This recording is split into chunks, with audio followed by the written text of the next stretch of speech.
ಹೆಚ್ಚಾಗುತ್ತೆ ಸರ್, ಏನು ಬೇಕಾದ್ರೆ ಹಿಂದೆಯಿಂದ ಕಳ್ತಾ ಇರ್ತಾರೆ.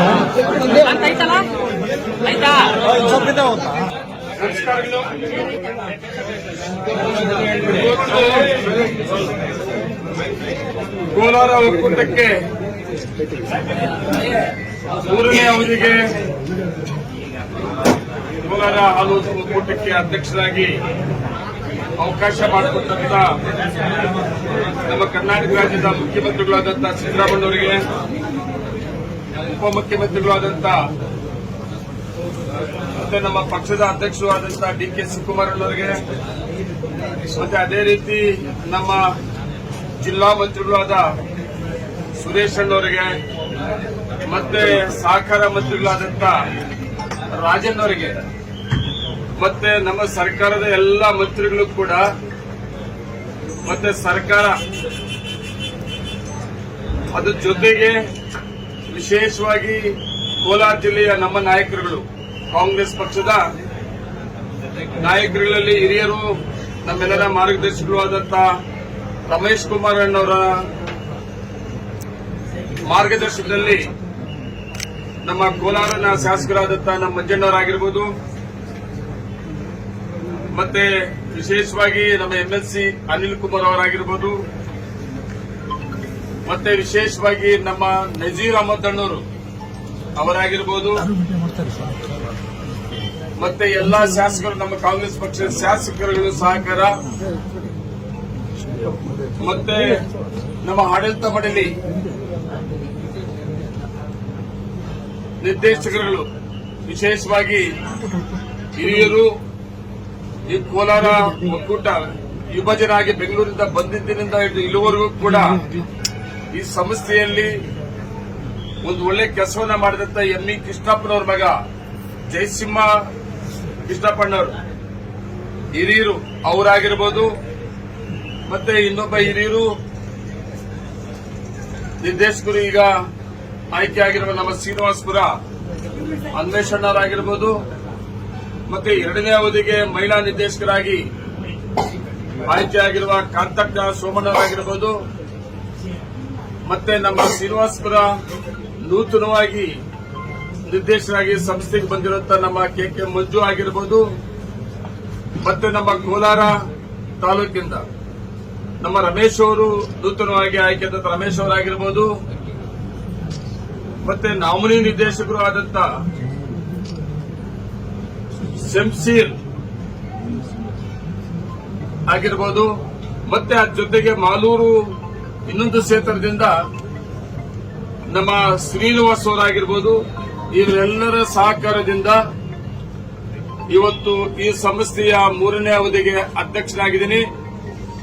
ಅದರಲ್ಲಿ ಒಂದು ವಿಶೇಷ ಏನು ವಿಭಜನೆ ಮಾಡಬೇಕು ಅಂತ ತೀರ್ಮಾನ ತಗೊಂಡ ಮೇಲೆ ಸರ್ಕಾರ ವಿಭಜನೆ ಆದ್ಮೇಲೆ ಈ ಒಕ್ಕೂಟದಲ್ಲಿ ಮೊದಲನೇ ಅಧ್ಯಕ್ಷರ ಅವಕಾಶ ಕೂಡ ಸಿಕ್ಕಿದೆ ಅಂತೇಳಿ ನಾನು ಹೆಮ್ಮೆಯಿಂದ ಇವತ್ತು ನಾನು ಹೇಳಬೇಕಾಗ್ತದೆ. ಇದಕ್ಕೆ ಎಲ್ಲಕ್ಕೂ ಕೂಡ ನಮ್ಮ ಎಲ್ಲ ನಾಯಕರುಗಳು ಆಶೀರ್ವಾದ ಸಹಕಾರ ಜೊತೆಗೆ ನಂಬಿಕೆ ಕೂಡ, ಆ ನಂಬಿಕೆಯನ್ನು ಉಳಿಸಿಕೊಂಡಂತ ಈ ಸಂಸ್ಥೆಯಲ್ಲಿ ಕೆಲಸವನ್ನ ಮಾಡುತ್ತವರು. ಮೊದಲನೇ ಅವಧಿಯಲ್ಲಿ ಕೂಡ 2 ಜಿಲ್ಲೆಯ ನಾಯಕರುಗಳು ಅವತ್ತು ಕೋಲಾರ ಮತ್ತು ಚಿಕ್ಕಬಳ್ಳಾಪುರ ಜಿಲ್ಲೆಯಲ್ಲಿ ಎಲ್ಲಾ ನಾಯಕರುಗಳು ಮತ್ತೆ ಅವತ್ತಿನ ಆಡಳಿತ ಮಂಡಳಿಗೂ ಕೂಡ ಅವಕಾಶ ಮಾಡಿಕೊಟ್ಟಿದ್ದು. ಮತ್ತೆ 2ನೇ ಅವಧಿಗೂ ಕೂಡ 2 ಜಿಲ್ಲೆಯ ನಾಯಕರುಗಳು ಅವತ್ತು ನಮ್ಮ ಸಿದ್ದಾಮಣಿ ಸುಧಾಕರ್ ಅವರಿರ್ಬೋದು, ಮತ್ತೆ ಎಲ್ಲ ನಾಯಕರುಗಳು ಕೂಡ ಅವತ್ತು ಕೂಡ ಸಹಕಾರ ಕೊಟ್ಟಿದ್ದು 2ನೇ ಅವಧಿಗೆ. ಮತ್ತೆ 2ನೇ ಅವಧಿಯಲ್ಲಿ 5 ವರ್ಷ ಅಧ್ಯಕ್ಷರಾಗಿ ಆಡಳಿತ ಮಾಡಿದ್ದು. ಇವತ್ತು ಮತ್ತೆ 3ನೇ ಅವಧಿಗೆ ಈ ಸಂಸ್ಥೆಯ ಜವಾಬ್ದಾರಿಯನ್ನ ನಮ್ಮ ಹೆಗಲಿಗೆ ಕೊಟ್ಟಿದ್ದಾರೆ. ಈ ಸಂಸ್ಥೆಯಲ್ಲಿ ಒಳ್ಳೆ ಆಡಳಿತ ಮಾಡ್ತಾರೆ ಅನ್ನೋ ನಂಬಿಕೆ ಇಟ್ಟು ಕೊಟ್ಟಿದ್ದಾರೆ. ಆ ನಂಬಿಕೆಯನ್ನು ಉಳಿಸಿಕೊಂಡಂತ ಆಡಳಿತವನ್ನ ಕೊಡಂತವುದು ನನ್ನ ಜೊತೆಗೆ ಇವತ್ತೇನು 13 ಜನ ನಿರ್ದೇಶಕರಿದ್ದೀವಿ, ಎಲ್ಲ ನಿರ್ದೇಶಕರು ಕೂಡ ಜವಾಬ್ದಾರಿ ಕೂಡ ಇದೆ. ಈ ಹಾಲು ಒಕ್ಕೂಟವನ್ನ ನಾವು 5 ವರ್ಷ ಯಾವ ರೀತಿ ಆಡಳಿತ ಮಂಡಳಿ ನಡೆಸ್ಕೊಂಡ್ ಬಂದ್ವಿ, ಆ ಆಡಳಿತ ಮಂಡಳಿ ತಗೊಂಡಂತ ತೀರ್ಮಾನಗಳು ಮತ್ತೆ ಆ ಆಡಳಿತ ಮಂಡಳಿ ತಗೊಂಡಂತ ಯೋಜನೆಗಳ ಕಾರ್ಯಕ್ರಮಗಳನ್ನ ಒಪ್ಪಿ ಇವತ್ತು ಮತ್ತೆ ಸುಮಾರು ಜನ ಆಯ್ಕೆಯಾಗಿ ಬಂದಿದ್ದಾರೆ. ಕೆಲವರು ಆಯ್ಕೆ ಆಗಿಲ್ಲ. ಆದರೂ ಸಹಿತ ನಮ್ಮ ಮೇಲೆ ಎಲ್ಲರ ಮೇಲೆ ನಂಬಿಕೆ ಇಟ್ಟು ಈ ಸಂಸ್ಥೆಯನ್ನ ಜವಾಬ್ದಾರಿನ ನಮ್ಮ ಮುಖ್ಯಮಂತ್ರಿಗಳು, ಉಪಮುಖ್ಯಮಂತ್ರಿಗಳು, ನಮ್ಮ ಜಿಲ್ಲಾ ಮಂತ್ರಿಗಳು, ಎಲ್ಲಾ ಶಾಸಕರುಗಳು ಕೊಟ್ಟಿದ್ದಾರೆ. ಆ ನಂಬಿಕೆಯನ್ನು ಉಳಿಸಿಕೊಂಡಂತ ಕೆಲಸ ನಾವು ಮಾಡಬೇಕಾಗ್ತದೆ. ಅದ್ರ ಜೊತೆಗೆ ನಮ್ಮ ವಿಭಜನೆ ಆಗಿದ್ದು ಡಿಸೆಂಬರ್ 2024ರಲ್ಲಿ ವಿಭಜನೆ ಆದ್ಮೇಲೆ ನಮ್ಮ ಸರ್ಕಾರ ಆಡಳಿತಾಧಿಕಾರಿಯಾಗಿ ಇಲ್ಲಿನ ಕೋಲಾರ ಎಸಿಒನ ಆಡಳಿತಾಧಿಕಾರಿ ಆಗಿ ಅವಕಾಶ ಮಾಡಿಕೊಟ್ಟಾದ್ಮೇಲೆ ಕೂಡ ವಿಭಜನೆ ಆದಾಗ 6,58,382 ಲೀಟರ್ ಹಾಲಿತ್ತು. ಕೋಲಾರ ಚಿಕ್ಕಬಳ್ಳಾಪುರ ವಿಭಜನೆ ಆದ ಸಂದರ್ಭ ಆಡಳಿತಾಧಿಕಾರಿಗಳು ಬಂದ ಮೇಲೆ ಆಡಳಿತಾಧಿಕಾರಿಗಳು ಮತ್ತೆ ನಮ್ಮ ಈ ಸಂಸ್ಥೆಯ ಎಲ್ಲ ಅಧಿಕಾರಿಗಳು ಎಂಡಿ ಆಗಿರ್ಬೋದು, ಎಲ್ಲ ಅಧಿಕಾರಿಗಳು ಒಂದು ಒಳ್ಳೆ ಆಡಳಿತವನ್ನ ಕೊಟ್ಟಿರೋದ್ರಿಂದ ನಮಗೆ ವಿಭಜನೆ ಆದ 6,58,000 ಲೀಟರ್ ಹಾಲಿದ್ದು ಇವತ್ತು 8,09,000 ಲೀಟರ್ ಹಾಲು ಉತ್ಪಾದನೆ ಕೂಡ ಆಗಿದೆ. ಆ ಜೊತೆಗೆ ಹೆಚ್ಚಿಗೆ ಸಂಘಗಳನ್ನು ಕೂಡ ಹೆಚ್ಚಿಗೆ ಮಾಡುತ್ತಾ ಇರೋದ್ರಿಂದ ಹಾಲು ಉತ್ಪಾದನೆ ಹೆಚ್ಚಿಗೆ ಆಗಿದೆ. ಅದ್ರ ಜೊತೆಯಲ್ಲಿ ವಿಶೇಷವಾಗಿ ಹಾಲು ಉತ್ಪಾದನೆ ಕೋಲಾರ ಒಕ್ಕೂಟದಲ್ಲಿ ಜಾಸ್ತಿ ಆಗಿರೋದಲ್ಲ, ಕರ್ನಾಟಕ ರಾಜ್ಯದಲ್ಲಿ 1,08,00,000 ಹಾಲು ಉತ್ಪಾದನೆ ಗುರಿಯನ್ನ ಮುಟ್ಟಿದ್ದು ಒಂದು ದಾಖಲೆ. ಅದು ಸನ್ಮಾನ್ಯ ಮುಖ್ಯಮಂತ್ರಿ ಸಿದ್ದರಾಮಯ್ಯ ಸಲ್ಲಬೇಕಾಗ್ತದೆ. ಕಾರಣ ಏನು ಅಂದ್ರೆ ಅವರು ಮೊದಲು ಮುಖ್ಯಮಂತ್ರಿಗಳಾದಂತಹ ಸಂದರ್ಭದಲ್ಲಿ 5 ರೂಪಾಯಿ ಪ್ರೋತ್ಸಾಹಧನ ಕೊಡಬೇಕು ಹಾಲು ಉತ್ಪಾದಕರಿಗೆ ಅಂತ ತಗೊಂಡಂತ ತೀರ್ಮಾನದ ಜೊತೆಗೆ 2ನೇ ಅವಧಿಗೆ ಮುಖ್ಯಮಂತ್ರಿ ಆದಮೇಲೆ 4 ರೂಪಾಯಿ ಹೆಚ್ಚುವರಿ ಗ್ರಾಹಕರಿಗೆ ರೇಟ್ ಅನ್ನ ಜಾಸ್ತಿ ಮಾಡಿ ಆ 4 ರೂಪಾಯಿ ನೇರವಾಗಿ ಹಾಲು ಉತ್ಪಾದಕರಿಗೆ ಕೊಡುವಂತ ತೀರ್ಮಾನ ತಗೊಂಡಿದ್ದರಿಂದ ಇವತ್ತು ಆ ತೀರ್ಮಾನದಿಂದ ಮುಖ್ಯಮಂತ್ರಿ ತಗೊಂಡಂತ ತೀರ್ಮಾನದಿಂದ ಇವತ್ತು ಏನು 4 ರೂಪಾಯಿ ಹೆಚ್ಚಿಗೆ ಮಾಡಿದ್ರು ಅದನ್ನ ನೇರವಾಗಿ ಹಾಲು ಉತ್ಪಾದಕರಿಗೆ ಕೊಡಬೇಕು ಅಂತ ಮುಖ್ಯಮಂತ್ರಿ ಸಿದ್ದರಾಮಯ್ಯ ತಗೊಂಡಂತ ತೀರ್ಮಾನದಿಂದ ಇವತ್ತು ಕರ್ನಾಟಕ ರಾಜ್ಯದಲ್ಲಿ ಎಲ್ಲಾ ಒಕ್ಕೂಟಗಳಲ್ಲೂ ಕೂಡ ಹಾಲು ಉತ್ಪಾದಕರು ಹೆಚ್ಚಿಗೆ ಆಗಿದ್ದಾರೆ. ಮತ್ತೆ ಹಾಲು ಉತ್ಪಾದನೆ ಕೂಡ ಹೆಚ್ಚಿಗೆ ಆಗಿದೆ. ಇವತ್ತು ನಮ್ಮ ಕೋಲಾರ ಒಕ್ಕೂಟದಲ್ಲಿ 8,09,000 ಹೆಚ್ಚಿಗೆ ಆಗಿದ್ವು ಅಂದ್ರೆ ಸನ್ಮಾನ್ಯ ಸರ್ಕಾರದ ಮುಖ್ಯಮಂತ್ರಿಗಳಾದ ಸಿದ್ದರಾಮಯ್ಯರಿಗೆ ಇವತ್ತು ಕರ್ನಾಟಕ ರಾಜ್ಯದ ಪರವಾಗಿ ಮತ್ತೆ ವಿಶೇಷವಾಗಿ ನಮ್ಮ ಒಕ್ಕೂಟದ ಪರವಾಗಿ ಕೂಡ ನಾವು ಧನ್ಯವಾದಗಳು ಕೂಡ ಹೇಳಬೇಕಾಗ್ತದೆ. ಇಂಥ ಒಂದು ವಾತಾವರಣದ ಸಂದರ್ಭದಲ್ಲಿ ಇವತ್ತು ಕೋಲಾರ ಒಕ್ಕೂಟದಲ್ಲಿ ಹಾಲು ಹೆಚ್ಚಿಗೆ ಉತ್ಪಾದನೆ ಮಾಡೋಕ್ಕೆ ಅತಿ ಹೆಚ್ಚಿನ ಅವಕಾಶಗಳಿದೆ. ಹಾಲು ಉತ್ಪಾದನೆ ಹೆಚ್ಚಿಗೆ ಮಾಡಬಹುದು. ನಾವು ವಿಭಜನೆ ಆಗೋಕ್ ಮತ್ತು ಸುಮಾರು 12 ಲಕ್ಷವರೆಗೂ ಕೂಡ ನಾವು 2 ಜಿಲ್ಲೆಯಲ್ಲಿ ಹಾಲು ಉತ್ಪಾದನೆ ಇತ್ತು. ಒಂದೇ ಸಾರಿ ನಾವು ವಿಭಜನೆ ಆದ್ಮೇಲೆ ಹಾಲು ಕಡಿಮೆ ಆಗಿದ್ದಲ್ಲ ಅನ್ನೋ ಒಂದು ಕೊರಗು ಕೂಡ ಬೇಜಾರು ಕೂಡ ಇದೆ. ಇವತ್ತು ಆಡಳಿತ ಮಂಡಳಿ ಜವಾಬ್ದಾರಿ ಏನಿದೆ ಅಂದ್ರೆ ನಮ್ಮದು ನೆಕ್ಸ್ಟ್ ಟಾರ್ಗೆಟ್ ಆಡಳಿತ ಮಂಡಳಿ ಇವತ್ತಿಂದ 1 ವರ್ಷದ ಒಳಗಡೆ ನಮ್ಮ ಒಕ್ಕೂಟದಲ್ಲಿ 10 ಲಕ್ಷ ಲೀಟರ್ ಹಾಲು ಉತ್ಪಾದನೆ ಮಾಡಬೇಕು ಅಂತ ಒಂದು ಗುರಿಯನ್ನ ಇಟ್ಕೊಳ್ಬೇಕಾಗ್ತದೆ. ನಾವು ಅದು ಮೊದಲ ಆಡಳಿತ ಸಭೆಯಲ್ಲಿ ನಮ್ಮ ಆಡಳಿತ ಮಂಡಳಿ ನಿರ್ದೇಶಕರು ಎಲ್ಲರೂ ಕೂಡ ತೀರ್ಮಾನ ತಗೊಂಡು 1 ವರ್ಷದ ಒಳಗೆ ಹಾಲು ನಮ್ಮ ಒಕ್ಕೂಟದಿಂದ ಪ್ರತಿ ತಾಲೂಕಲ್ಲೂ ಕೂಡ ಹಾಲು ಉತ್ಪಾದನೆ ಹೆಚ್ಚಿಗೆ ಆಗಬೇಕಾಗ್ತದೆ. ಹಾಲು ಹೆಚ್ಚಿಗೆ ಆಗಬೇಕಾದ್ರೆ ಯಾವ ರೀತಿ ಮಾಡಬೇಕು ಅನ್ನೋದ್ರ ಕೂಡ ಒಂದು ಯೋಜನೆಯನ್ನ ನಾವು ತಗಬೇಕಾಗ್ತದೆ. ಈಗಾಗಲೇ ಆಡಳಿತ ಅಧಿಕಾರ ಇದ್ದಂತ ಸಂದರ್ಭದಲ್ಲಿ ಸಂಘಗಳನ್ನು ಹೆಚ್ಚಿಗೆ ಮಾಡಿದ್ರಿಂದ ಹಾಲು ಕೂಡ ಹೆಚ್ಚಿಗೆ ಆಗಕ್ಕೆ ಅವಕಾಶ ಸಿಕ್ಕಿದೆ. ಅದೇ ರೀತಿ ನಾವು 1 ವರ್ಷದಲ್ಲಿ ಸುಮಾರು 100ರಿಂದ 150 ಹಾಲು ಉತ್ಪಾದಕರ ಸಹಕಾರ ಸಂಘಗಳನ್ನ 6 ತಾಲೂಕಲ್ಲೂ ಕೂಡ ಹೆಚ್ಚಿಗೆ ಸಂಘಗಳನ್ನು ಮಾಡಿ ಹಾಲು ಉತ್ಪಾದಕರನ್ನು ಹೆಚ್ಚಿಗೆ ಮಾಡಿ 10 ಲಕ್ಷ ಲೀಟರ್ ಟಾರ್ಗೆಟ್ ಇಟ್ಕೊಂಡಿದ್ದು 1 ವರ್ಷಕ್ಕೆ ನಮ್ಮ ಹಾಲು ಉತ್ಪಾದನೆ ನಮ್ಮ ಒಕ್ಕೂಟದಲ್ಲಿ ಮಾಡಬೇಕು ಅಂತೇಳಿ ಕೂಡ ತೀರ್ಮಾನ ಮಾಡಿಕೊಂಡಿದ್ದೀವಿ. ಅದ್ರ ಜೊತೆಗೆ ವಿಶೇಷವಾಗಿ ನಮ್ಮಲ್ಲಿ ಹೊಸ ಯೋಜನೆಗಳು ನಮ್ಮಲ್ಲಿ ತಗೊಂಡಂತದ್ದು ಯಾವುದು ಕೂಡ ಬಾಕಿ ಇಲ್ಲ. ನಾವು ಈಗಾಗಲೇ ಹೋದ ಆಡಳಿತ ಮಂಡಳಿಯಲ್ಲಿ ಬೇರೆ ಏನೇನು ಬೇಕಿತ್ತೋ ಒಕ್ಕೂಟಕ್ಕೆ ಎಲ್ಲ ಯೋಜನೆಗಳೆಲ್ಲ ತಗೊಂಡ್ಬಿಟ್ಟಿದ್ದೀವಿ. ನಮ್ಮ ಮುಂದೆ ಇರೋದು ಏನಂದ್ರೆ ಹೊಸ ಯೋಜನೆಗಳು. ನಾವು ಹಾಲು ಉತ್ಪಾದಕರಿಗೆ ಒಳ್ಳೆ ದರವನ್ನ ಕೊಡಬೇಕಾಗ್ತದೆ. ಅದಕ್ಕೂ ಕೂಡ ನಮ್ಮ ಆಡಳಿತ ಮಂಡಳಿ ಮೇಲೆ ಜವಾಬ್ದಾರಿ ಇದೆ. ಅದು ಕೂಡ ತೀರ್ಮಾನ ತಗೋಬೇಕಾಗ್ತದೆ. ಅದ್ರ ಜೊತೆಗೆ ಏನು ಒಕ್ಕೂಟದಲ್ಲಿ ಮಾರಾಟ ಹೆಚ್ಚಿಗೆ ನಮ್ಮ ಮಾರಾಟ ಮಾಡೋದಕ್ಕಿಂತ ಹೆಚ್ಚಿಗೆ ಇವತ್ತು ಹಾಲು ಉತ್ಪಾದನೆ ಹೆಚ್ಚಿಗೆ ಆಗಿರೋದ್ರಿಂದ ಸುಮಾರು 1.5 ಲಕ್ಷ ಲೀಟರ್ ಇವತ್ತು ನಮಗೆ ಮಾರಾಟಕ್ಕಿಂತ ಹೆಚ್ಚಿಗೆ ಹಾಲು ಉತ್ಪಾದನೆ ಬರ್ತಾ ಇದೆ. ಅದನ್ನ ನಾವು ಬೇರೆ ರಾಜ್ಯಗಳು ಆಂಧ್ರ ಆಗಿರ್ಬೋದು ಬೇರೆ ಕಡೆ ಮಾಡೋ ಜೊತೆಗೆ ಬೇರೆ ರೀತಿಯಲ್ಲಿ ಏನು ಉತ್ಪಾದನೆಗಳನ್ನ ತಯಾರು ಮಾಡಬೇಕು ಅದನ್ನು ಕೂಡ ನಾವು ನಮ್ಮ ಒಕ್ಕೂಟದಲ್ಲಿ ತಗೊಂಡು ಎಷ್ಟೇ ಹಾಲು ಬಂದರೂ ಕೂಡ ಪಕ್ಕದ ರಾಜ್ಯಗಳಿಗೆ ಮಾರಾಟವನ್ನ ವಿಸ್ತರಣೆ ಮಾಡುವಂತ ಒಂದು ಕಾರ್ಯಕ್ರಮ ಕೂಡ ನಾವು ಆಡಳಿತ ಮಾಡಿ ತೀರ್ಮಾನ ತಗೊಬೇಕಾಗ್ತದೆ. ಅದ್ರ ಜೊತೆಗೆ ವಿಶೇಷವಾಗಿ ರೈತರಿಗೆ ಹಾಲು ಉತ್ಪಾದಕರಿಗೆ ಈಗಾಗಲೇ ಕರ್ನಾಟಕ ರಾಜ್ಯದ ನಮ್ಮ ಸರ್ಕಾರದ ಮಂತ್ರಿಗಳಾದ ರಾಜಣ್ಣ ಅವರು ಒಂದು ತೀರ್ಮಾನ ತಗೊಂಡಿದ್ದಾರೆ. ಆ ಜೊತೆಗೆ ಎನ್ಡಿಡಿಬಿ ಕೂಡ ಒಂದು ತೀರ್ಮಾನ ಮಾಡಿದೆ. ಕಾಮನ್ ಸಾಫ್ಟ್ವೇರ್ ಅಳವಡಿಸಬೇಕು ಪ್ರತಿಯೊಂದು ಹಾಲು ಉತ್ಪಾದಕರ ಸಹಕಾರ ಸಂಘದಲ್ಲಿ ಅಂತೇಳಿ ಈಗಾಗಲೇ ತೀರ್ಮಾನ ತಗೊಂಡಿರೋದ್ರಿಂದ ನಾವು ಕಡ್ಡಾಯವಾಗಿ ನಾವು ಕಾಮನ್ ಸಾಫ್ಟ್ವೇರ್ ಪ್ರತಿಯೊಂದು ಸಂಘದಲ್ಲಿ ಕೂಡ ನಾವು ಮಾಡಬೇಕಂತ. ಅದರಿಂದ ಏನಾಗ್ತದೆ ಅಂದ್ರೆ ಹಾಲು ಉತ್ಪಾದಕರಿಗೆ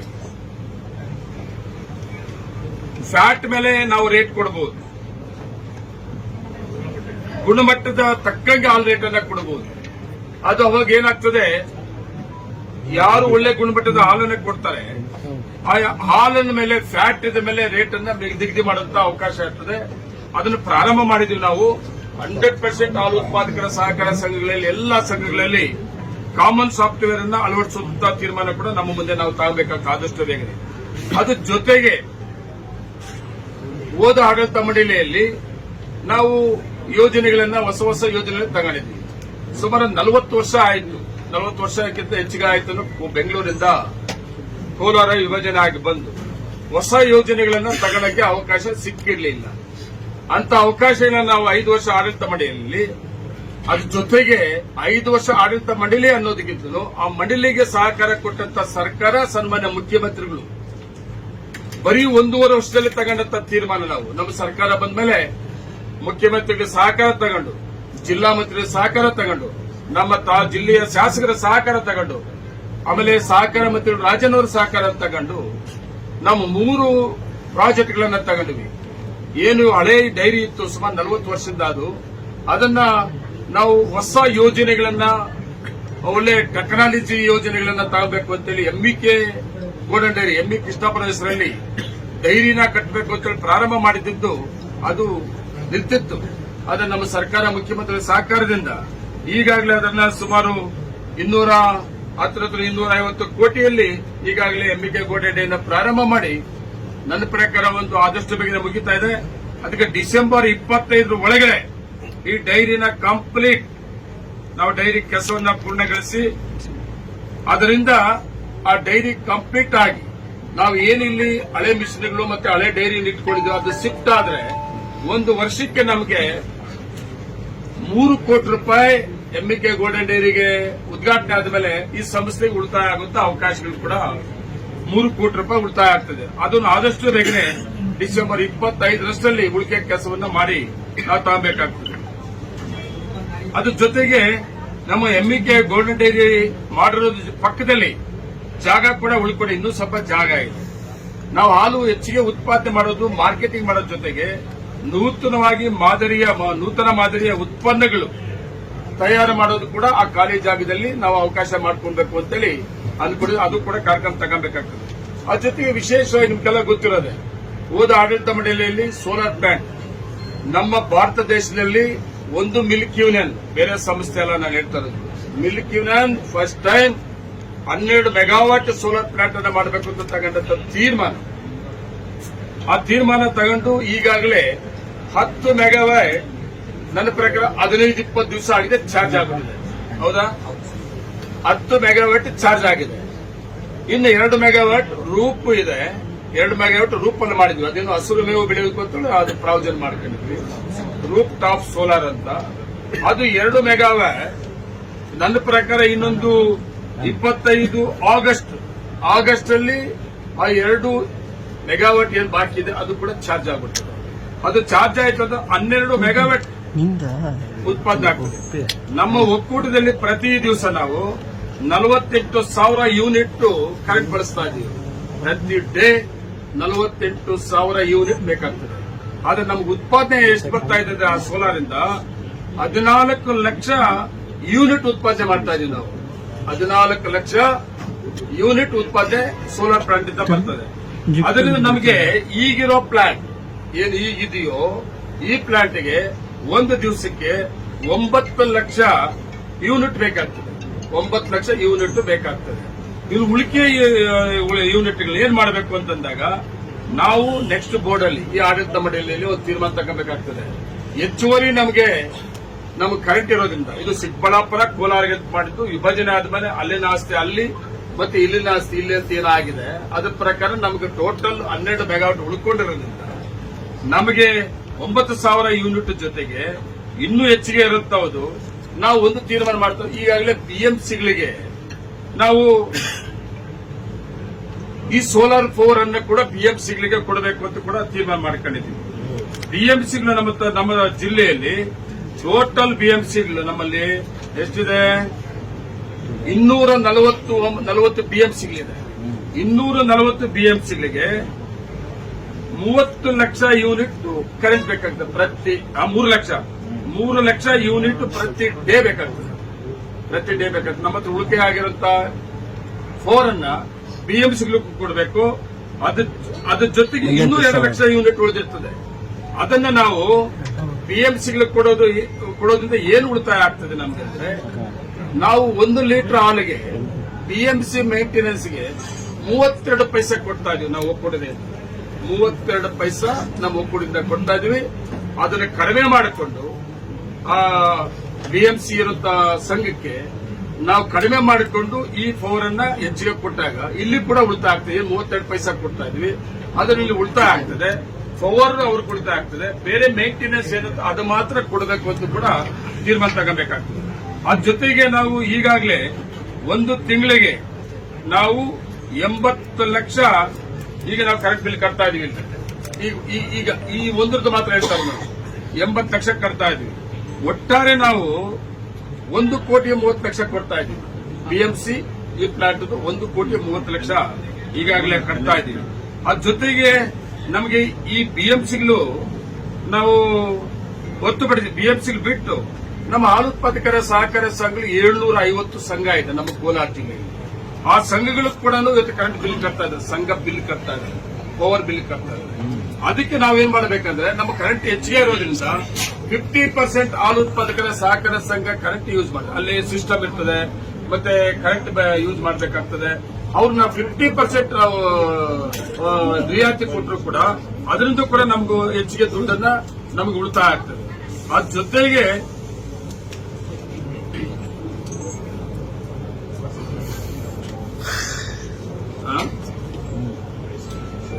ಐಸ್ ಕ್ರೀಮ್ ಘಟಕ ಮಾಡಿದ್ವಿ, ಅದು ಅಲ್ಲಿ ಹೋಗಿದೆ. ಐಸ್ ಕ್ರೀಮ್ ಘಟಕ ಈಗಾಗಲೇ ಅಲ್ಲಿಗೆ ಹೋಗಿದೆ.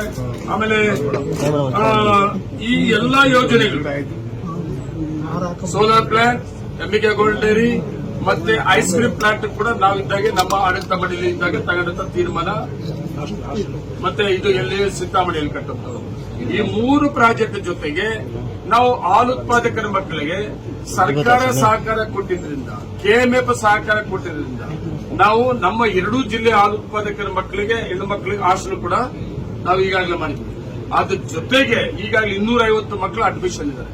ಅದ್ರ ಜೊತೆಗೆ ಯಲಹಂಕ ಹತ್ರ ಈ ಹಾಸ್ಟೆಲ್ ಕಟ್ಟೋದಕ್ಕೆ ನಮ್ಮ ಯೂನಿಯನ್ಗೆ, ನಮ್ಮ ಒಕ್ಕೂಟಕ್ಕೆ ಸರ್ಕಾರದಿಂದ ರಿಯಾಯಿತಿ ದರದಲ್ಲಿ ನಮಗೆ 12,000 ಸ್ಕ್ವೇರ್ ಫೀಟ್ ನಮ್ಮ ಆಗಿನ ಮುಖ್ಯಮಂತ್ರಿ ಮೈತ್ರಿ ಸರ್ಕಾರ ಇದ್ದಂತ ಸಂದರ್ಭದಲ್ಲಿ ಡಾಕ್ಟರ್ ಪರಮೇಶ್ವರನವರು ಅಲ್ಲಿ ಬೆಂಗಳೂರು ಮಂತ್ರಿ ಆಗಿದ್ದಂತ ಸಂದರ್ಭದಲ್ಲಿ ನಾನು ಅವ್ರಿಗೆ ಹೋಗಿ ರಿಕ್ವೆಸ್ಟ್ ಮಾಡಿದಾಗ ಅವ್ರು ನಮ್ಗೆ ಯಲಹಂಕ ಜಾಗ ಕೂಡ ಕೊಟ್ಟಿದ್ದಾರೆ. ಅಲ್ಲಿ ನಮ್ಮ ಸ್ವಂತ ಬಿಲ್ಡಿಂಗ್ ಮಾಡ್ಕೊಡೋದು ಕೂಡ ನಾವು ಅದು ತೀರ್ಮಾನ ತಗೋಬೇಕಾಗ್ತದೆ. ವಿಶೇಷವಾಗಿ ಈ ಎಲ್ಲಾ ಯೋಜನೆಗಳ ಜೊತೆಗೆ ನಮ್ಮ ಮೇಲೆ ತುಂಬಾ ಜವಾಬ್ದಾರಿ ಇದೆ.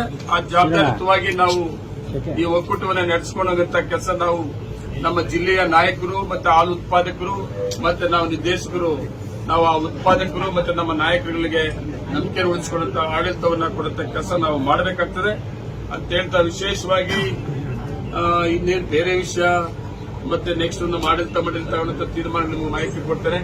ನಾನು ಮತ್ತೆ ಇನ್ನೂ ಒಂದ್ಸಾರಿ ಹೇಳ್ತೇನೆ, ನನ್ನ ಆಮೇಲೆ ನಂಬಿಕೆ ಇಟ್ಟು ಅವಕಾಶ ಮಾಡಿಕೊಟ್ಟಂತ ಎಲ್ಲ ನಾಯಕರಿಗೂ ನಾನು ಧನ್ಯವಾದ ಹೇಳ್ತಾ ಇದ್ದೇನೆ. ನಮಸ್ಕಾರ. ಇದೇನು ಹೊರತು ನೀವು ಕೇಳ್ಬೋದು. ಪೂರ್ಣಾವಧಿಗೆ ತಾವು ಆಯ್ಕೆ ಆಗಿರೋದು ಸರ್, ಹೇಗೆ ಸರ್ ಟರ್ಮ್ಸ್ ಅಂಡ್ ಕಂಡೀಷನ್ಸ್ ಇದೆಯಾ ಸರ್ ಇದರಲ್ಲಿ? ಪವರ್ ಶೇರಿಂಗ್ ಏನಾದ್ರು ಇದೆಯಾ ಸರ್? ನೋಡಿ, ನಮ್ಮಲ್ಲಿ ಪವರ್ ಶೇರಿಂಗ್ ಏನೂ ಆಗಿಲ್ಲ. ನನ್ನ ಗುರಿ ಇರೋದೇನಂದ್ರೆ ಈ ಸಂಸ್ಥೆಯಲ್ಲಿ ಒಳ್ಳೆ ಕೆಲಸ ಮಾಡಿದ್ದೀನಿ. ನಾನು ನಮ್ಮ ರಾಜ್ಯ ನಾಯಕರನ್ನು ರಿಕ್ವೆಸ್ಟ್ ಮಾಡೋದ್ರಿಂದ ನಾನು ಕೆಎಂಎಫ್ಗೆ ಹೋಗ್ಬೇಕು ಅಂತ ಹೇಳಿದ್ದೀನಿ. ಕೆಎಂಎಫ್ ಹೋಗ್ಬೇಕಾದ್ರೆ ಸುಮ್ಮನೆ ಹೋಗಕ್ಕಾಗಲ್ಲ, ಇಲ್ಲೇ ಡೈರೆಕ್ಟ್ ಆಗಬೇಕು. ಇಲ್ಲಿಂದ ಡೆಲಿಗೇಟ್ ಹೋಗ್ಬೇಕಾಗ್ತದೆ. ಅದರ ಅಧ್ಯಕ್ಷರಾಗಿದ್ದೀನಿ, ಮತ್ತೆ ಡೆಲಿಗೇಟ್ ಆಗಿ ನಾನು ಕೆಎಂಎಫ್ಗೆ ಹೋಗ್ತೀನಿ. ನನಗೆ ಅಧ್ಯಕ್ಷರ ಅವಕಾಶ ಬೇಕು ಅಂತೇಳಿ ಕೂಡ ಇದೆ. ನಾನು ಸರ್ಕಾರ ನಮ್ಮ ನಾಯಕರ ಮುಂದೆ ಕೂಡ ಪ್ರಸ್ತಾವನೆ ಇದೆ. ಅದ್ರ ಪ್ರಕಾರ ಇಲ್ಲೇನು ಸೇರಿಗಿರು ಏನೂ ಆಗಿಲ್ಲ, ಎಲ್ಲ ಒಟ್ಟಿಗೆ ಜೊತೆಲಿ. ಎಸ್ ಎನ್ ನಾರಾಯಣ ಸ್ವಾಮಿ ಅವರು ಡೆಲಿಗೇಟ್ ಆಗಿ ಹೋಗ್ತಾರೆ ಅಂತ ಒಂದು ಸುದ್ದಿ ಇದೆ ಸರ್. ನನಗೆ ಗೊತ್ತಿಲ್ಲ. ಕೆಎಂಎಫ್ಗೆ ನಾನು ನೋಡಿ, ಎಸ್ ಎನ್ ನಾರಾಯಣ ಸ್ವಾಮಿ ಅವರು ಅವ್ರ ಸೀನಿಯರ್ ಇದ್ದಾರೆ, ಮೂರು ಸಾರಿ MLA ಆಗಿದ್ದಾರೆ. ಒಂದು ಒಳ್ಳೆ ಕ್ಯಾಬಿನೆಟ್ ಗ್ರೇಡು ಬೋರ್ಡ್ ಚೇರ್ಮನ್ ಕೂಡ ಇದ್ದಾರೆ. ನಾವೆಲ್ಲ ಏನು ಇಲ್ಲದೆ ಇರೋರು ಯಾರಂದ್ರೆ ನಾವಿಬ್ರೆ. 4 ಜನ ಕಾಂಗ್ರೆಸ್ MLA ಇದ್ದೀವಿ ಜಿಲ್ಲೆಗೆ. ಒಂದು ಕ್ಯಾಬಿನೆಟ್ ಗ್ರೇಡ್ ಅವಕಾಶ ಸಿಕ್ಕಿರೋದು ನಾರಾಯಣ ಸ್ವಾಮಿಗೆ ಇದೆ. ಮತ್ತೆ ನಮ್ಮ ರೂಪಮ್ನವರು ಕೂಡ ಸಿಕ್ಕಿದೆ. ನಾವು ಕೂಡ 2 ಸಾರಿ ಗೆದ್ದಿದ್ವಿ. 3ನೇ ಸಾರಿ ಇರ್ಬೇಕು ನಮ್ಮ ಮಂಜಣ್ಣ 2 ಸಾರಿನ ಅವರು ಕೂಡ ಗೆದ್ದಿದ್ದಾರೆ. ನಮ್ಗೇನು ಇಲ್ಲ. ಇದೇನು ನಾನೇನು ಎಲೆಕ್ಷನ್ ಫೇಸ್ ಮಾಡಿರ್ತೀನಿ. ಎಲೆಕ್ಷನ್ ಮಾಡಿ ಮೆಜಾರಿಟಿ ಡೈರೆಕ್ಟ್ ಮೇಲೆ ನಾನು ಇಲ್ಲಿ ಅಧ್ಯಕ್ಷ ಆಗ್ತಾರೆ. ನನಗೆ ಮುಖ್ಯಮಂತ್ರಿಗಳು, ಉಪಮುಖ್ಯಮಂತ್ರಿಗಳು, ನಮ್ಮ ಮಂತ್ರಿಗಳು ಕೆಎಂಎಫ್ಗೆ ನಾನು ಪ್ರಸ್ತಾವನೆ ಮಾಡಿದಾಗ ಮೊದಲನೇ ಅವಧಿಯಲ್ಲಿ ಕೂಡ ನಮ್ಮ ಭೀಮಾ ನಾಯಕರು ಮಾಡಿದ ಸಂದರ್ಭದಲ್ಲಿ ನಾನು ರಿಕ್ವೆಸ್ಟ್ ಮಾಡಿದಾಗ 1 ವರ್ಷ ಬಿಡಿ, ಸೋತಿದ್ದಾರೆ, 1 ವರ್ಷ ಆದ್ಮೇಲೆ ನಿನ್ನೆ ಮಾಡ್ತೀನಿ ಅಂತ ಹೇಳಿದ್ರು. ಅದ್ರ ಪ್ರಕಾರ ನಾನು ಒಪ್ಕೊಂಡಿದ್ದೆ. ಇವತ್ತು ನಂದೇನಂದ್ರೆ ಈ ಸಂಸ್ಥೆಯಲ್ಲಿ ಅಧ್ಯಕ್ಷ ಮಾಡಿದರೆ ಸರ್ಕಾರನೂ ಸಪೋರ್ಟ್ ಮಾಡಿದೆ, ನಾಯಕರು ಸಪೋರ್ಟ್ ಮಾಡಿದೆ, ಮುಖ್ಯಮಂತ್ರಿಗಳೆಲ್ಲ ಜೊತೆಗೆ ನನ್ನ ನಿರ್ದೇಶಕರುಗಳು ನನಗೆ 8 ಜನ ಸಪೋರ್ಟ್ ಕೂಡ ಮಾಡಿ ನನ್ನ ಅಧ್ಯಕ್ಷರಾಗಿದ್ದೀನಿ. ನಂದೇನಂದ್ರೆ ಮುಂದಿನ ದಿನದಲ್ಲಿ ಹೈಕಮಾಂಡ್ ನಮ್ಮ ಮುಖ್ಯಮಂತ್ರಿ ಏನು ತೀರ್ಮಾನ ತಗೊಳ್ಳೋದು ಬದ್ಧವಾಗಿದ್ದೀನಿ. ನನಗೆ ಕೆಎಂಎಫ್ ಹೋಗಬೇಕು ಅಂತ ನನ್ನ ಆಸೆ. ಕೆ ಸುರೇಶ್ ಅವರು ಯಾವುದೇ ರೀತಿಯ ಭರವಸೆ ಕೊಟ್ಟಿಲ್ಲ. ನಾವು ಅವತ್ತು ಮಾತಾಡಿದಾಗ ಸಮಾಧಾನ ಮಾಡಬೇಕು, ಹೈಕಮಾಂಡ್ ಏನಾದ್ರು ಕಂಡೀಷನ್ ಹಾಕಿ ನಾರಾಯಣ ಸ್ವಾಮಿ ಅವ್ರನ್ನ ಸಮಾಧಾನ ಮಾಡೋದು ಹೈಕಮಾಂಡ್ ಬಿಟ್ಟಿದ್ದು. ನಮ್ಗೆ ಕಂಡೀಷನ್ಸ್ ಈ ತರ ಎಲ್ಲೂ ಕೂಡ ಆಗಿಲ್ಲ. ನೆನ್ಪಿಟ್ಕೊಡ್ರಿ, ಯಾವುದೂ ಕಂಡೀಷನ್ಸ್ ಆಗಿಲ್ಲ. ನೋಡಪ್ಪ, ಕೆಎಂಎಫ್ಗೆ ನನ್ನ ಮಾಡ್ತೀನಿ ಅಂತ ಹೇಳಿದ್ದಾರೆ. ನಾನು ಕೆಎಂಎಫ್ಗೆ ನಾನು ಹೋಗ್ಬೇಕಾದ್ರೆ ಇಲ್ಲಿ ಅಧ್ಯಕ್ಷರಾಗೋ ಜೊತೆಗೆ ಡೆಲಿಗೇಟ್ ಕಡ್ಡಾಯ ಹೋದ್ರೆ ಮಾತ್ರ ಕೆಎಂಎಫ್ ನಾನು ಕೇಳಬಹುದು. ಇದು ನನಗೆ ಎಲ್ಲಿ ಕೂಡ ನಿಮ್ಮ ಕಂಡೀಷನ್ ನೀವು ಅಧ್ಯಕ್ಷರಾಗಿ ಇಲ್ಲ ಡೆಲಿಗೇಟ್ ಇನ್ನೊಬ್ಬರು ಕೂಡ ಅಂತ ನನ್ನ ಹೈಕಮಾಂಡ್ ನಮ್ಮ ನಾಯಕರು ಯಾರು ನನ್ನ ಹತ್ರ ಮಾತಾಡಿಲ್ಲ. ಅಂತ ಸಂದರ್ಭ ಕೂಡ ಅದಲ್ಲ. ಈಗ ಟೋಟಲಿ ಸ್ಟೇಟ್ ಅಲ್ಲಿ ಎಲ್ಲ ಒಕ್ಕೂಟಗಳು ಎಲೆಕ್ಷನ್ ನಡೆದ ಮೇಲೆ ಕೆಎಂಎಫ್ ಎಲೆಕ್ಷನ್ ನಡೀತದೆ. ಕೆಎಂಎಫ್ ಎಲೆಕ್ಷನ್ ನಡೆದ ಟೈಮಲ್ಲಿ ಕೆಎಂಎಫ್ ಇಂದ ಲೆಟರ್ ಬರ್ತದೆ, ನಿಮ್ಮ ಇದರಿಂದ ಡೆಲಿಗೇಟ್ ಕಳಿಸ್ಕೊಡಿ, ನಿಮ್ಮ ಒಕ್ಕೂಟದಿಂದ ಒಂದು ಡೆಲಿಗೇಟ್ ಕಳಿಸಿ, ಅವಾಗ ಬರ್ತದೆ. ಅವತ್ತು ಆಡಳಿತ ಮಂಡಳಿ ಏನಿದ್ವಿ, ನಾವು ಆಡಳಿತ ಮಂಡಳಿ ನಿರ್ದೇಶಕರು ಏನಿದ್ವಿ, ನಮ್ಮ ಒಕ್ಕೂಟದಿಂದ ಕೆಎಂಎಫ್ಗೆ ಯಾರ ಡೆಲಿಗೇಟ್ ಹೋಗ್ಬೇಕಂತ ತೀರ್ಮಾನ ತಗೊಂಡು ಆಡಳಿತ ಮಂಡಳಿ. ಹೌದು, ಕಾಂಗ್ರೆಸ್ MLA ಅಲ್ವಾ, ಅವ್ರ ಸಪೋರ್ಟ್ ಇಲ್ವಾ? ಇವತ್ತು ಗೈರಾಗಿದ್ದಾರೆ ಸರ್ ಚುನಾವಣೆಗೆ. ಅವರು ಏನು ಮೆಜಾರಿಟಿ ಇತ್ತಲ್ಲ, ಅವರೇನು ಬೇರೆ ಕೆಲಸ ಇರಬಹುದು, ಅವ್ರು ಗೈರಾಜರಾಗಿರ್ಬೋದು. ಯಾಕೆ ಹೇಳಿದಿನಲ್ಲ ಕಾಂಗ್ರೆಸ್ ಶಾಸಕರು ಅಂತ. ಇನ್ನ ಪಕ್ಕದಾಗಿದ್ರು ಮಂಜಣ್ಣ ಹೆಸರು ಹೇಳಿದೆ, ಈ ಪಕ್ಕದಾಗಿದ್ರು ಅನಿಲ್ ಹೆಸರು ಹೇಳಿದೆ. ನನಗೆ ಕಾಂಗ್ರೆಸ್ ಶಾಸಕರು ಅಂದ್ರೆ ಯಾರು? ಎಕ್ಸ್ಟ್ರಾರನವರೇನು ನಾರಾಯಣ ಸ್ವಾಮಿ ರೂಪವನ್ನು ಬಿಟ್ಟ ಮೇಲೆ ಸಮೃದ್ಧಿ ಮಂಜು ಇಬ್ರು ಡೈರೆಕ್ಟರ್ಗಳು ಬಂದಿಲ್ಲ. ಇಲ್ಲ, ಡೈರೆಕ್ಟರ್ಗಳು ಅವ್ರಿಗೆ ಏನು ಕಾರಣ ಏನು ನನಗೆ ಗೊತ್ತಿಲ್ಲ. ಎಲ್ಲರಿಗೂ ಕೂಡ ಅಲ್ಲ ಸರ್, ಮುಂದಿನ ರೀತಿ ಏನಾದ್ರು ಸಮಸ್ಯೆ ಆಗುತ್ತಾ ಹೇಗೆ ಸರ್? ನೀವು ಹೇಗೆ ನಿಭಾಯಿಸ್ತೀರಿ ಸರ್ ಅದನ್ನ? ನೋಡಿ, ಇಲ್ಲಿ ಏನು ಮಾಡೋದು ಏನು ಬಾಕಿ ಇಲ್ಲ. ಸಮಸ್ಯೆ ನಡೆಸ್ಕೊಂಡು ಹೋಗ್ಬೇಕು, ಟೇಬಲ್ ಮೇಲೆ ಇಲ್ಲಿ ಸಮಸ್ಯೆ ನಡೆಸ್ಕೊಂಡು ಹೋಗ್ಬೇಕು. ಎಲ್ಲರೂ ಒಟ್ಟಿಗೆ ಕೂತು ಒಳ್ಳೆ ತೀರ್ಮಾನ ತಗೊಂಡು ಸಮಸ್ಯೆ ನಡೆಸ್ಕೊಂಡು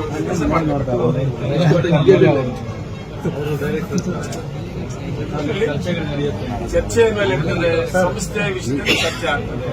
ಸಂಸ್ಥೆ ಉದ್ದೇಶದಿಂದ ತೀರ್ಮಾನ ತಗೋತೀವಿ. ಪರ್ಸನಲ್ ವೈಯಕ್ತಿಕವಾಗಿ ತೀರ್ಮಾನ ತಗೊಳ್ಳೋದು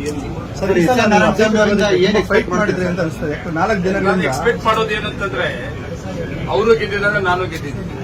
ಅವ್ರು ಸೀನಿಯರ್ ಶಾಸಕರಿದ್ದಾರೆ. ಇಲ್ಲಿ ಸಂಸ್ಥೆಗೆ ಬಂದ ಫಸ್ಟ್ ಟೈಮ್ ಬಂದಿದ್ದಾರೆ.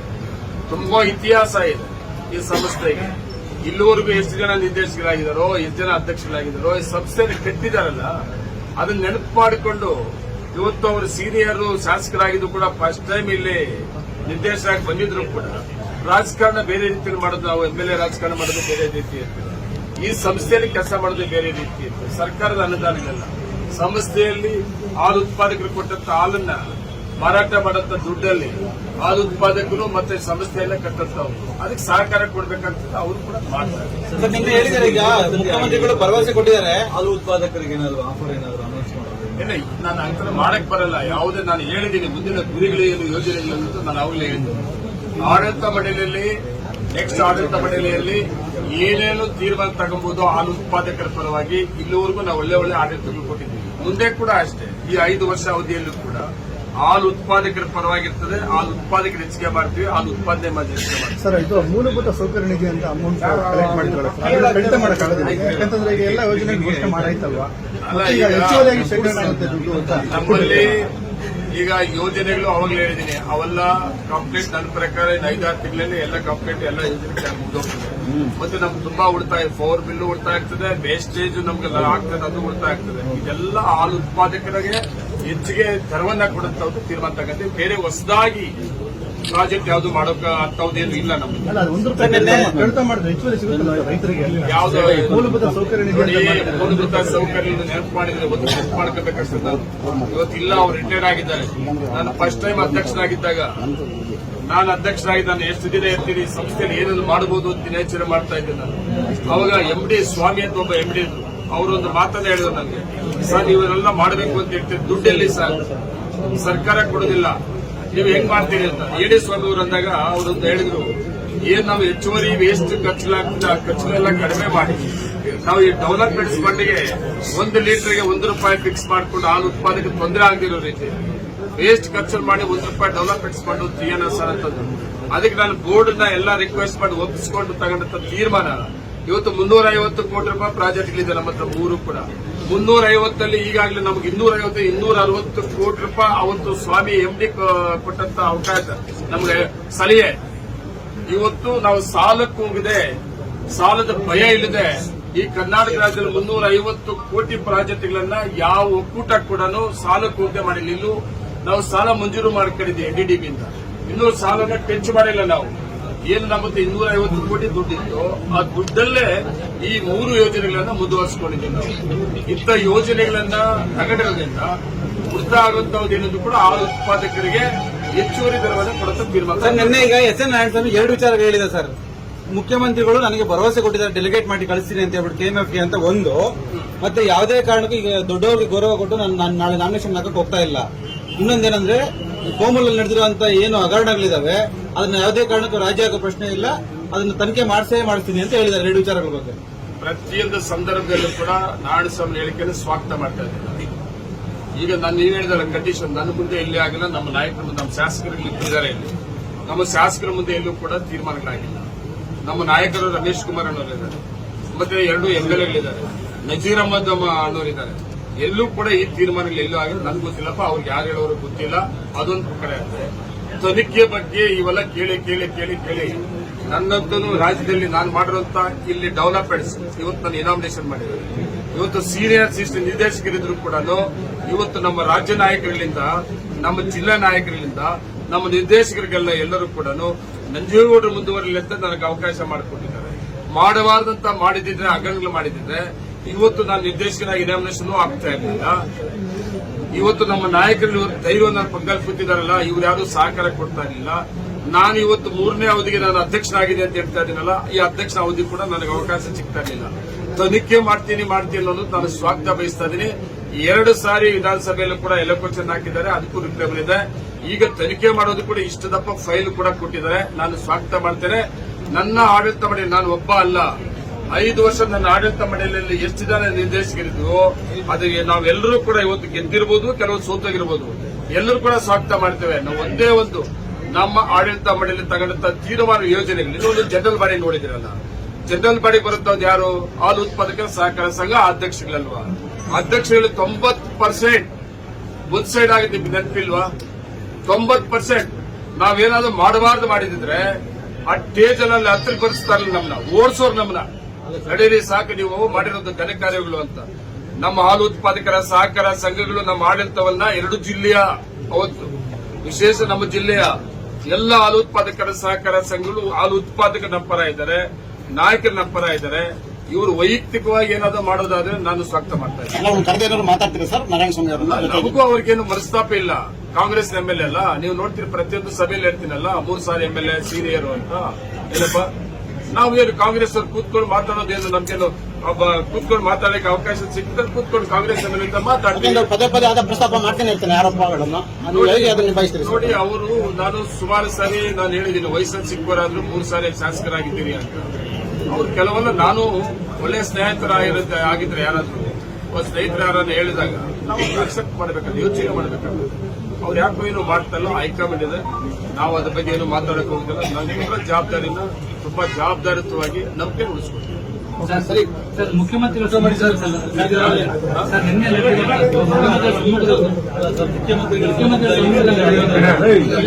ಇಲ್ಲ ಯಾವುದೇ ಕಾರಣಕ್ಕೂ ಮುಖ್ಯಮಂತ್ರಿಗಳು ನಮ್ಮನ್ನೆಲ್ಲ ಕರೆದು ನಾವು ಮುಖ್ಯಮಂತ್ರಿ ಹೇಳೋದು ಒಂದೇ ಮಾತು. ಮುಖ್ಯಮಂತ್ರಿ ಹೇಳೋದು ಒಂದೇ ಮಾತು.